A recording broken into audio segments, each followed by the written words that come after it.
What is up, Fit Fam? So today I'm just going to go through deadlift and the common faults at each section of your body.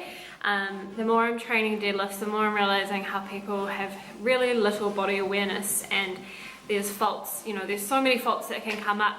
I'm not going to go over them all because there's too many, but let's begin by just talking about knowing your sections of your spine. So obviously at the top, as you're doing a deadlift, you've got to kind of understand there's 3 connection points. So I'll show you. 1 at the top of your head, number 2 here in your thoracic spine, and down here in your lumbar spine. So cervical spine, thoracic spine and lumbar spine. There should be 3 connection points at all points. So as you're deadlifting, as you're coming down, as you're hinging, you can see here that there's not one part just disconnecting. So if you feel a disconnection, it's usually something's going wrong at the top, the middle, or the bottom, or all 3. So from the top at the head, the most common issue I see is people doing this, and that's losing the head. So you've lost the connection of the head because you've tilted your head up. The reason for that is people often want to be looking straight forward. We don't like feeling as though we're looking down. That's just a really autonomous, natural feeling that our body has. And to overcome that, you've just got to feel a bit more robotic. Imagine as you're doing your deadlift that you can feel that stick kind of stapling your body together. And the problem with that is not so much the head, it's just the correlation it has to your lower back. So if you see, when I'm here and I'm in the natural stance and my gaze is kind of looking forward, it's fine. But if I were to push my head up, often you'll see then it relates and it pushes down and makes your whole spine out of alignment. And then if I were to stand up and stay as I am, you can see my back here is really badly arched.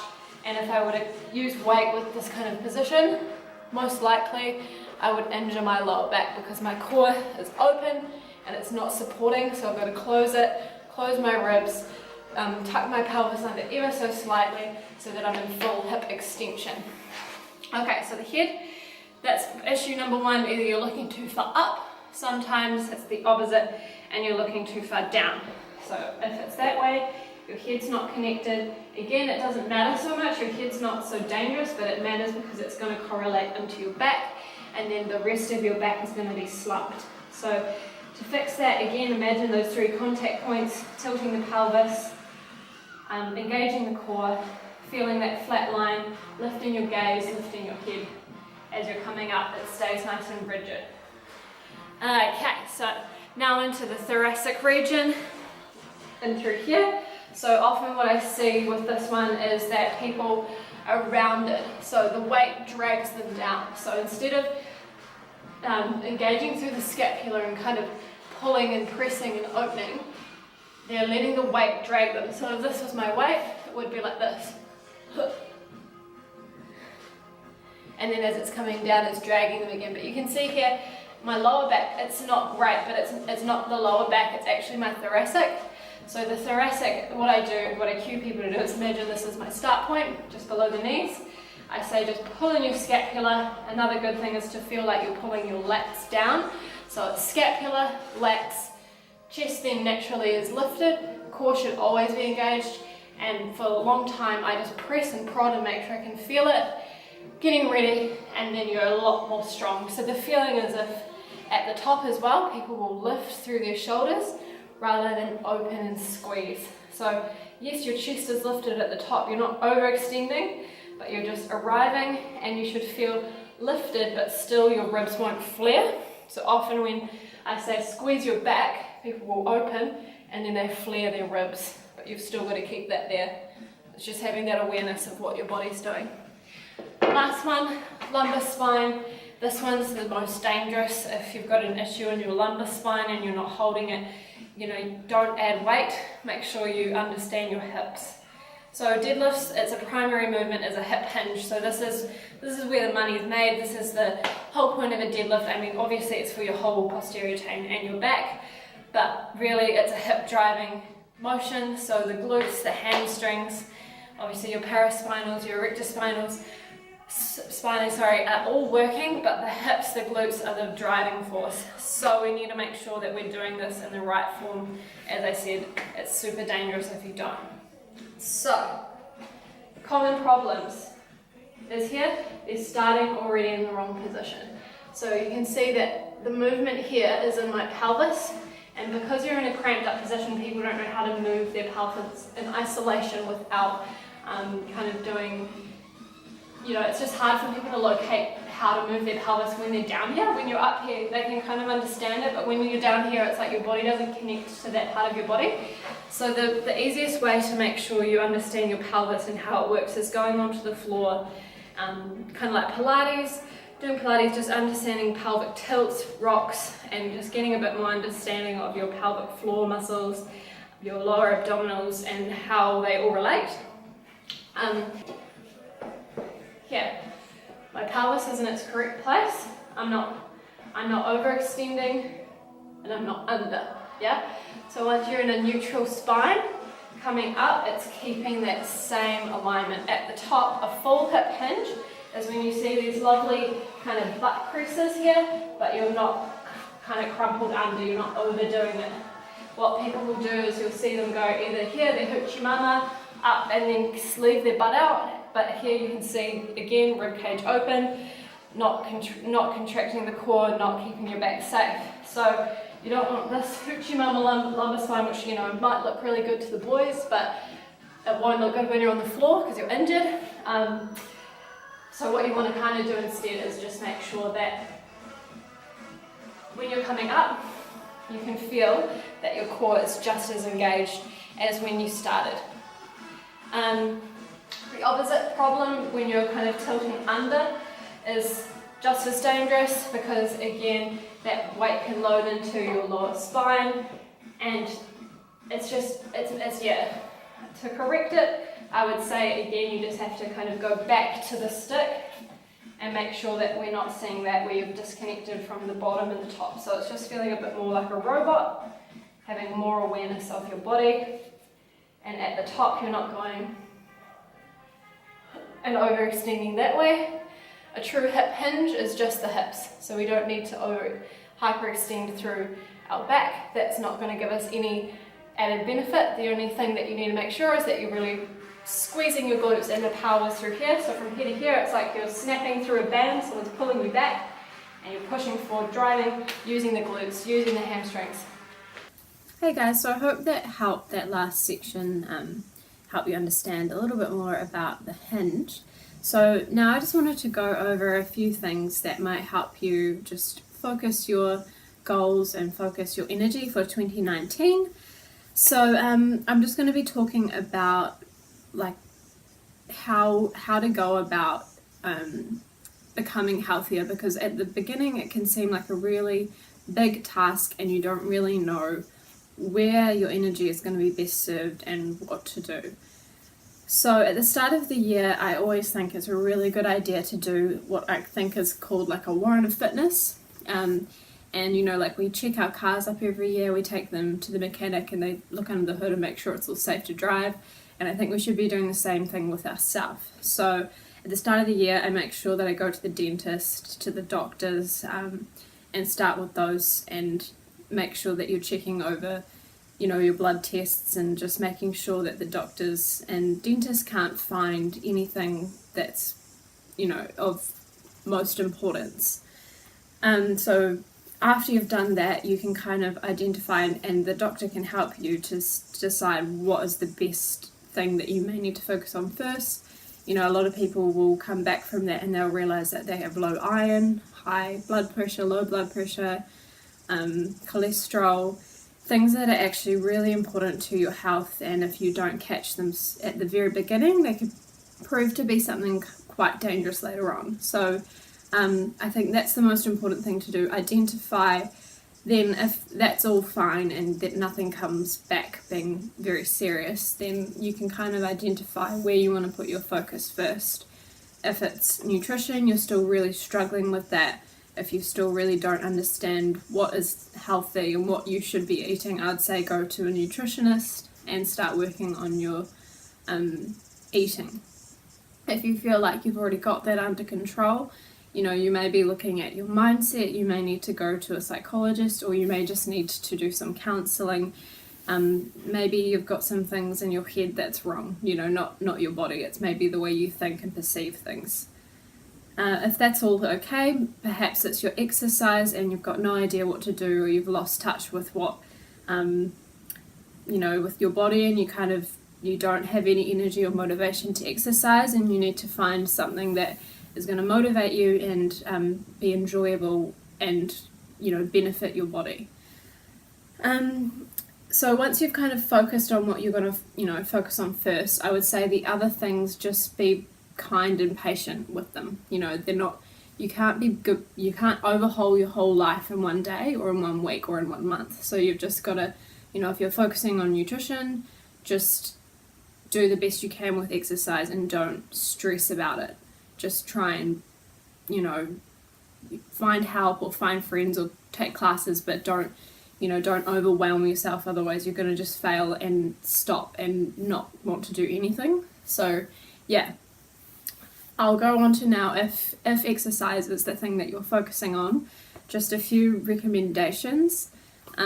So it really depends on your goals as to what kind of workout program you're doing, but for everyone, irrespective of your goals, I think you should be, you know, worried about your health, not worried, but, you know, you should think about your health as well as how you look. So, you know, just a lot of people just only care about the way that they look, but we should be concerned about how healthy our body is. And for everyone, you're going to benefit from doing strength training for your muscles and bones, cardiovascular fitness type exercise that gets your heart rate up and gets your lungs working for obviously your heart health and your lung health, and then some form of mobility, stretching kind of activity that keeps your muscles limber, and the other thing is, you know, if it's within your budget, doing things like massage and just actually finding something that relaxes your body and lets you kind of get back into your body and just enjoy it, rather than kind of, I don't know, a lot of people think of exercise as something that's thrashing or punishing ourselves and whipping us back into shape, but really, like, your body is an amazing, beautiful, complex thing, and if we respect it and actually honour it, it does function really well. But often when you kind of just speak over your body really negative things, it's just, you have this hatred towards your body, and your body's going to pick up on that, and you're never going to serve it well, you're not going to look after it. So finding something that helps you kind of either relax and you know, whatever that is for you, it might be meditation, it might be swimming, it might be just, you know, resting, reading a book. It's going to help you feel like more in tune with your body and more, I guess, in love with your body, and that's really important. And you know, for me especially, I worked really hard at kind of just looking at myself differently, and that perception change actually helped my body to become better outwardly and inwardly with its functions. So it's not just, oh, I'm going to exercise and eat well, it's actually accepting yourself, like, I know that goes quite, like, in, what's the word, it goes quite but I really believe it. I think it has to come from within, in your own mind and your own decision to love yourself despite its flaws. So then the next thing is, logistically, you need to get organised. So if, you know, nutrition is the thing you're going to focus on, you need to book an appointment to see a nutritionist, or you need to make some plans on, or like promises to yourself that on a Sunday you're going to go and do your groceries, or decide what it is that you're going to do, like what kind of diet you're going to do. And I say diet loosely because I don't think it's a diet, it's a lifestyle change. But if you're going to, you know, change your lifestyle and try something different, you need support with that, and you need to kind of have processes put in place so that you know you're going to stay accountable to your decisions. So for example, with exercise, if you're going to be deciding on I think it's important to write down a plan, like what you're going to do, write it down on your fridge, Monday to Friday, what you've decided on doing, and then letting someone else know, either a health practitioner or a friend, and being accountable to them and actually seeing that you do it, and but also not being super like mean on yourself if you do slip up. It's not the end of the world. We're all human, we all make mistakes, and you're never going to be perfect, especially at the beginning. But keep, the motivation should be that you're helping your body, you're respecting it, you're doing what's going to make it healthy, and that kind of mindset will keep you energized towards the end goal, rather than like, oh, I'm doing this because I have to, and someone's told me I have to, and it's horrible and I hate it. But choose something that you like, choose, even if it's one or two things you may not like during the week. You might not like weight training, but it's good for you, so you start to try and do it. Maybe take a friend, you might enjoy it more with them. Or if you hate cardio, join a dance class, because it's still a good workout, it's still good cardio. If you hate dancing, do something else. There's plenty of things. You've just got to try, and you've got to keep an open mind. So the next thing, after you've like made a plan, you've signed up to something, some sort of gym, fitness activity, make actions, not just plans. Like plan it, but then start taking those action steps so that the things that you say you're going to do start happening. I know a lot of people get gym memberships and things and they just don't go. So that's where the next step is really important, that whatever you decide to do and you plan out, you've got to then make yourself accountable to something or someone. So, for me, when I'm losing focus on my training, I'll book in to see my nutritionist and say, this is my new plan. I'm going to get my calipers done every 3 weeks, not because I'm interested in my body fat or muscle mass or anything, just so that I can see how my body's responding to what I've decided to do.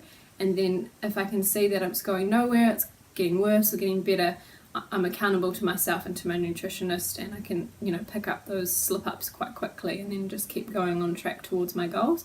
And I mean, I'm a trainer, so that's a bit intense for most people. Most people, you just need to let your mum know, let your sister know, let your friend know, or even just the trainer at the gym that you've decided to start training with, or fitness instructor. Just be like, please just make sure I'm coming to this. I've told myself I would do it, and I'm sure they will love to help you and keep you accountable and help you if you're kind of feeling unmotivated. Yeah. The last thing that I just wanted to say is that as you look at your 2019 as a broad picture, obviously we will set New Year's resolutions or big goals. Always have them in the back of your mind or in the forefront, wherever you want it to be. But I think week to week, the best way to actually see progress is just focus on one thing. So just choose one thing per week that you're going to really focus on. So I might have a broad picture of where I want to go, but week to week you can really only tackle one thing at a time. You'll be juggling other things and doing work and all of these other things. So at the beginning, when I was just terrible with my nutrition, I'd just be like, this week I just want to make sure I cook 3 meals. Everything else, happened, whatever happened.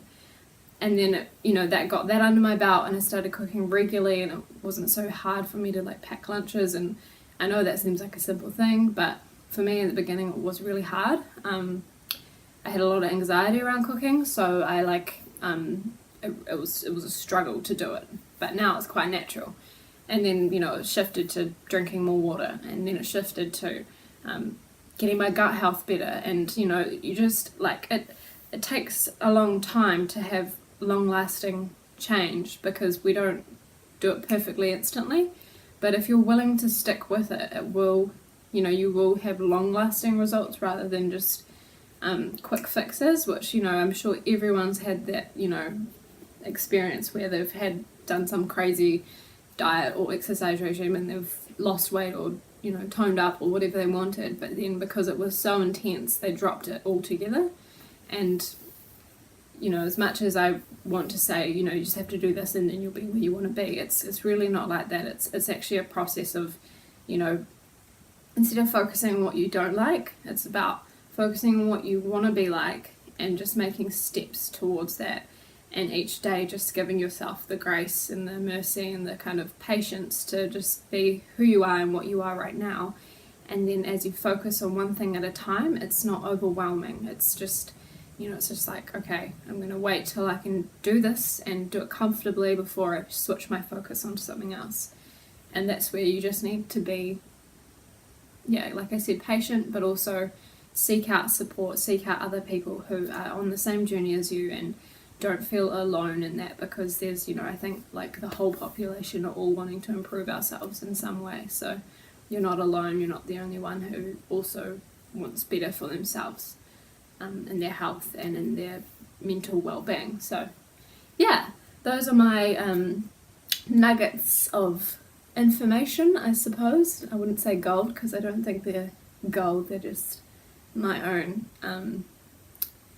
observations and things that I've learned along the way. So I hope that you have a great 2019, and I wish you all the health and happiness, and let's have a good year. I'm excited, so should you. And last little bit of info is I will be releasing like a free kind of guide, and it's just a kind of basic beginner/intermediate gym guide for people who are kind of new to the gym and just want some direction. It's and I'll also be with that releasing kind of like mindset, nutrition kind of advice and things that will help you just focus your year. So look out for that. It will be coming in probably like another couple of weeks. I'm just fine tuning the last bits. But that's my contribution to you if you want to join the gym, so you have something to follow and something to kind of keep you accountable. So happy Monday, if that's the day that I actually release this on. I hope it's Monday, and happy week, and don't know why I did that. Great.